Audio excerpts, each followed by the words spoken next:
The rest of the news Tuesday. Hello, this is Dan Earhart. The Vermont Senate has voted 26-3 for an amendment to the U.S. Constitution to abolish corporate personhood, referring to what candidate Mitt Romney once said, "Corporations are people, my friend." Of course they are. He said that once.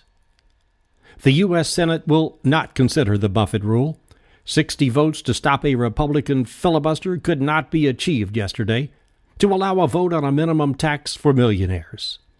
The Democrat from Arkansas voted with the Republicans. The Republican from Maine voted with the Democrats. And other than that, everybody voted their team. But the measure will be back.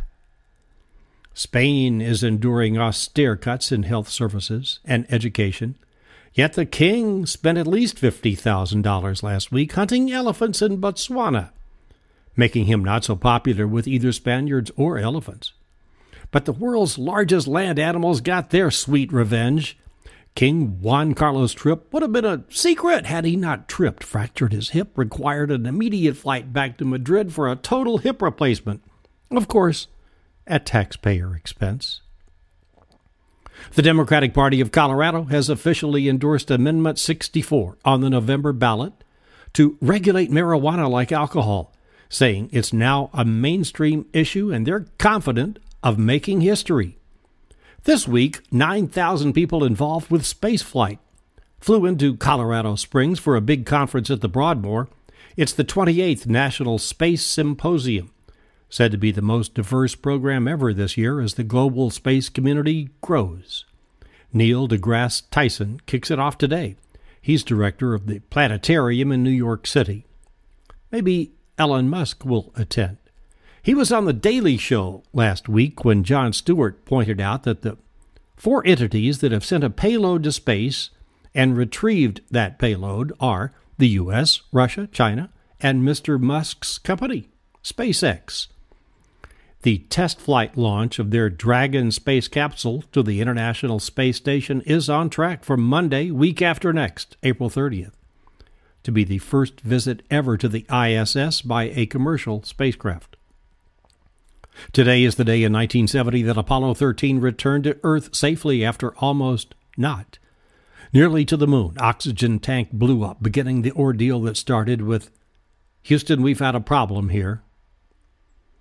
The story about an Air Canada flight happened in January. It's just now coming to light. The captain awoke, groggy, from a nap and thought his plane was about to collide with another. So he nosedived toward the Atlantic Ocean to avoid a collision with the planet Venus. 16 injuries. The head of Starbucks, Howard Schultz, says the way to make the best cup of coffee known to mankind is with a French press. He says it brings out the oils and flavors, but advises not to buy pre-ground beans. Even though this isn't the way coffee is made at Starbucks stores, the French press is available on their website for $20. This was the day of the Bay of Pigs invasion of Cuba in 1961, and Martin Luther went before the Diet of Worms in 1521, the imperial Diet of Worms. They issued the Edict of Worms, which pretty much said they didn't like him or his Reformation. Worms is the name of a little town in Germany. There's a rumor that Google Drive will launch next week. Google's version of Dropbox, which gives you 2 gigs of free storage. Google Drive will give you 5. Ford unwrapped the Mustang today in 1964, and the pony cars took off. That's it. See you tomorrow. Thanks for listening. Dan at therestofthenews.com.